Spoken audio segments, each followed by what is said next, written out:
Encontramos que Juan es el apóstol que se enfoca en la persona de la deidad de Jesucristo. Y por eso inicia Juan: en el principio era el verbo era Dios y el verbo era con Dios. Esa palabra verbo en el griego es logos, que significa conocimiento. Esto es muy importante. Significa conocimiento. En la gramática tenemos el sujeto, el verbo y el predicado.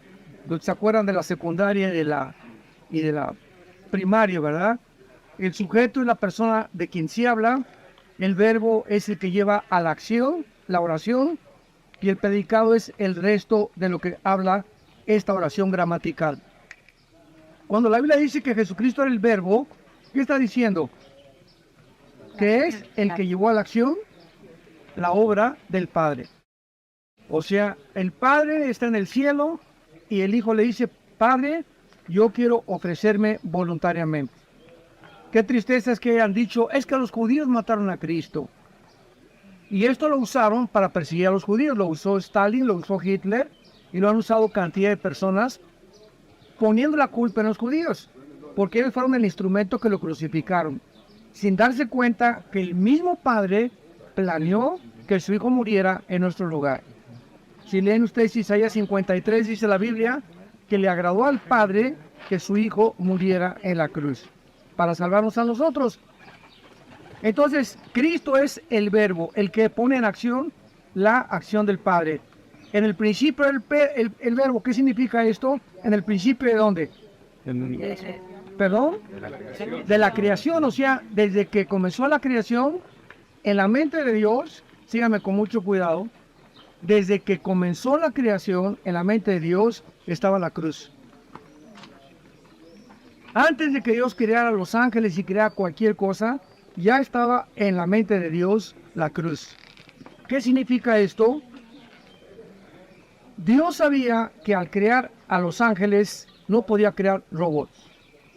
Decía Agustín de Hipona, que fue uno de los teólogos de la Iglesia romana, que ha influido grandemente en el catolicismo y en el cristianismo, que Dios tenía tres opciones. Número uno, no crear nada. Dios, no necesita a nadie porque Él es Dios, ¿verdad? Número dos, crear criaturas que le obedecieran mecánicamente o que nunca fueran a pecar. Y número tres, crear criaturas que escogiéramos entre el bien y entre el mal. Si tú fueras Dios, esa es una de las cosas que les he mostrado a muchos ateos. ¿Cuál hubieras escogido? Si me dices: pues yo hubiera escogido que mejor no hubiera creado nada, filosóficamente y teológicamente no se puede comparar la nada con lo algo. ¿Cómo puedes saber que el no existir es mejor que el existir si no has existido? O sea, es absurda la primera opción, ¿correcto? Número dos, si Dios hubiera escogido crear criaturas que jamás pecaran y que el mal no entrara al universo, hubiéramos sido un universo de robots. Qué fácil era que Dios nos diera cuerda y ámame, ámame, ámame. Pero en tercer lugar, en la infinita sabiduría de Dios, Él creó la opción de crear criaturas que escogieran libremente amarlo, servirlo y adorarlo. O sea, no somos robots.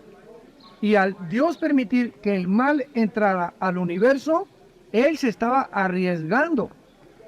Aunque Él sabía cómo se iba a desencadenar todo, que Lucifer lo iba a traicionar, que Judas iba a traicionar a su hijo, dentro de su misma soberanía y sabiduría, Dios permite que las criaturas escojan el mal, pero al mismo tiempo, estas criaturas iban a ser responsables individualmente de las acciones que iban a tomar.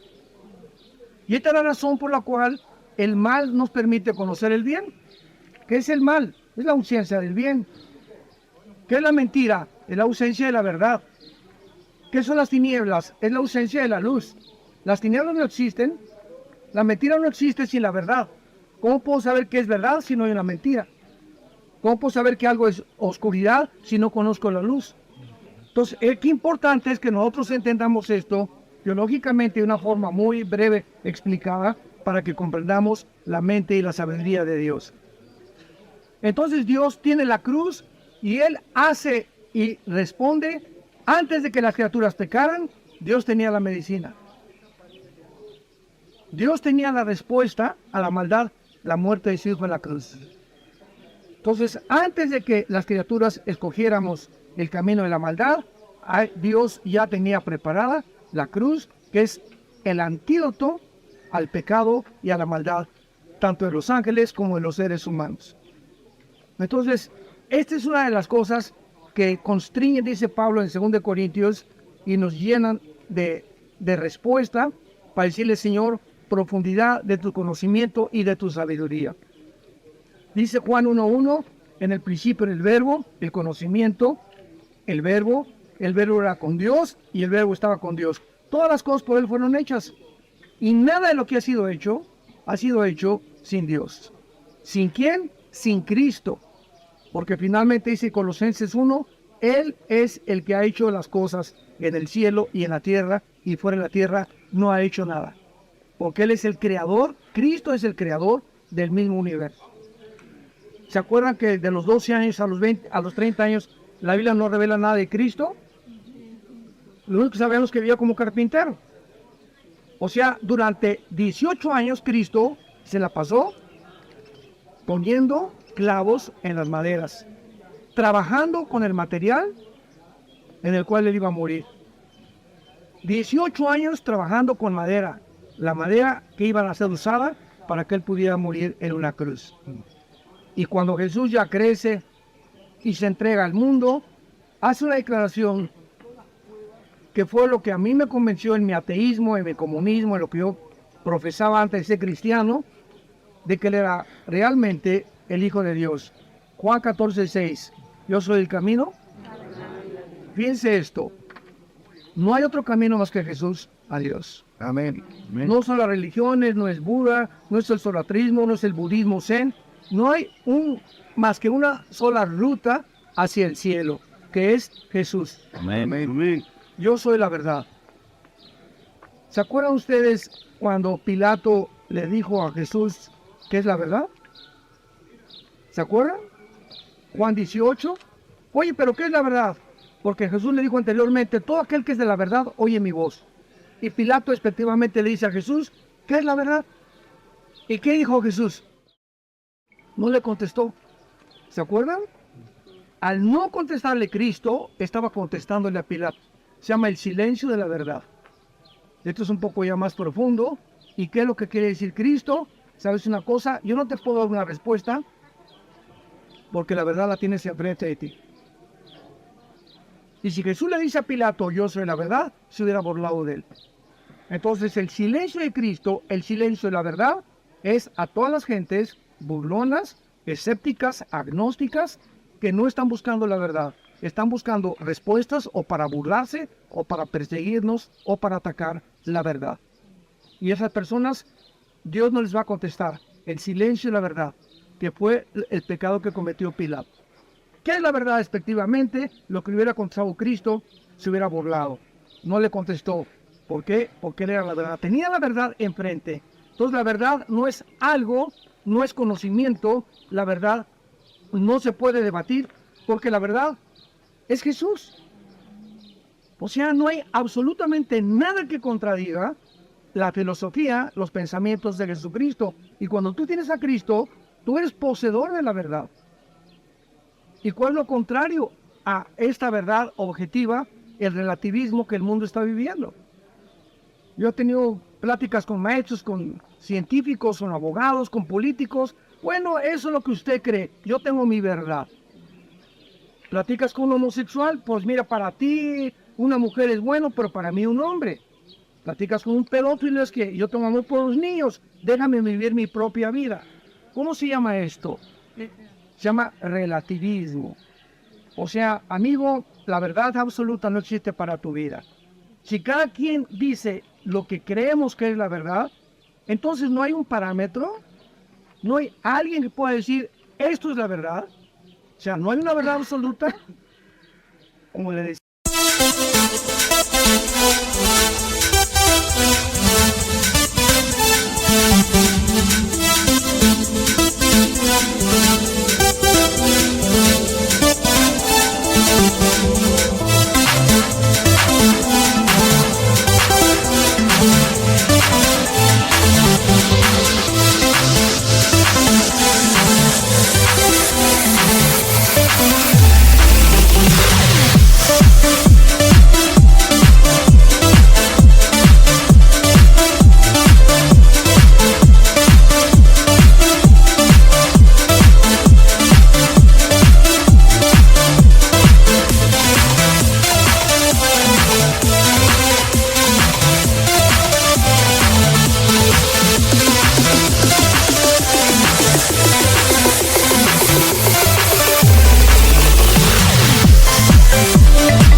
hace un poco a los guías, ¿verdad?